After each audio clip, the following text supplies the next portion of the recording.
Bonjour, c'est moi, Sabine. Je vais répondre à 2 questions intéressantes qui concernent chacune le développement durable dans les Hautes-Alpes. D'où viennent les produits frais que nos enfants mangent dans les restaurants scolaires? Et puis, que deviennent les déchets une fois les repas terminés? Vous allez comprendre, tout est logique, plus écologique, pour des repas de meilleure qualité, mais sans augmenter leur coût. Dans les collèges des Hautes-Alpes, la moitié des approvisionnements concernent des produits frais, et un tiers de ces produits sont locaux. Pour les légumes, par exemple, tout commence chez le maraîcher. Eric est producteur dans le Champsaur. Il vient de recevoir une commande de 10 kg de poireaux d'un collège de Saint-Bonnet à seulement 5 km de là, un établissement scolaire qui sert 400 repas par jour. La proximité entre producteurs et consommateurs, c'est ce qu'on appelle les circuits courts. Ils permettent de valoriser les produits de la terre en les consommant sur place, ce qui offre des débouchés pour les producteurs haut-alpins et contribue à diminuer les émissions de CO2. Et ça, c'est vachement bien pour l'environnement.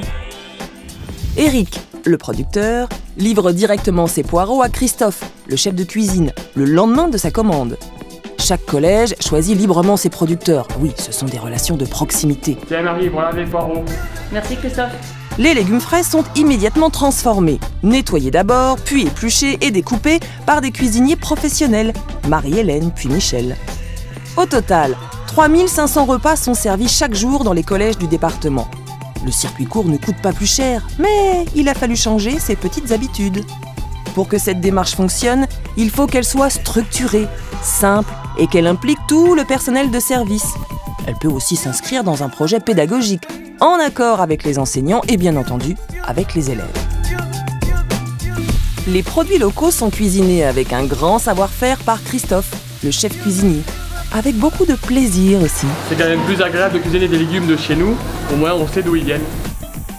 Tu pourrais t'occuper des pommes de terre. Cette cuisine offre non seulement aux jeunes une véritable éducation au goût et aux saveurs, elle leur permet également de découvrir le travail des producteurs qui vivent sur le même territoire qu'eux. Et enfin, dans la nouvelle organisation des restaurants, les portions sont plus adaptées aux appétits de chacun. Parfait. Les épluchures de la cuisine ne sont pas jetées, mais recyclées. Les collèges des Hautes-Alpes valorisent les biodéchets. Des aménagements ont été nécessaires, bien sûr. Au local poubelle, il a fallu installer une aire de compostage-maturation avec des bacs en bois. L'un pour le compostage et l'autre pour la maturation. Pendant 7 à 8 semaines, la matière organique se décompose pendant plusieurs cycles, jusqu'à ce qu'elle puisse être utilisée sous forme de compost. Environ 30% de la masse totale des denrées utilisées dans une cuisine finissent dans ces bacs. À la fin du processus, la matière parvenue à maturation est fertile et riche en micro-organismes. Jean-Marc, est-ce que ça sent bon la terre? Ça sent sous-bois, c'est riche, c'est vivant. Mais c'est génial ça! Jules et Martin sont élèves au collège de Saint-Bonnet.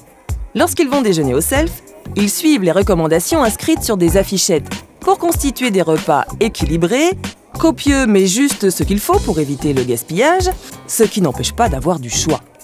Ils savent ce qu'est un circuit court et comment fonctionne le traitement des biodéchets, car ils participent aux commissions de restauration avec les parents d'élèves, les producteurs et le personnel des établissements. Alors Jules, tu te régales? Franchement Sabine, c'est aussi bon qu'à la maison. Ce qui n'a pas été consommé durant les repas doit être bien trié. Les élèves sont impliqués. Ils savent par exemple qu'il ne faut pas mélanger les restes de viande ni les matières plastiques avec les déchets compostables. Bonjour, le tri, tu sais où ça va? Oui. Je vais pas mettre les pommes avec la viande. Une fois triés, il reste entre 130 et 150 grammes de déchets par assiette. Ça n'a l'air de rien comme ça. Mais au total, les collèges des Hautes-Alpes valorisent environ 80 tonnes de déchets chaque année.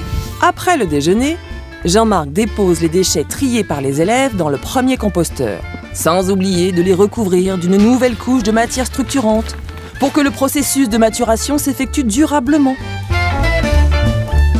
Voilà une démarche exemplaire mise en place par le département dans les collèges des Hautes-Alpes.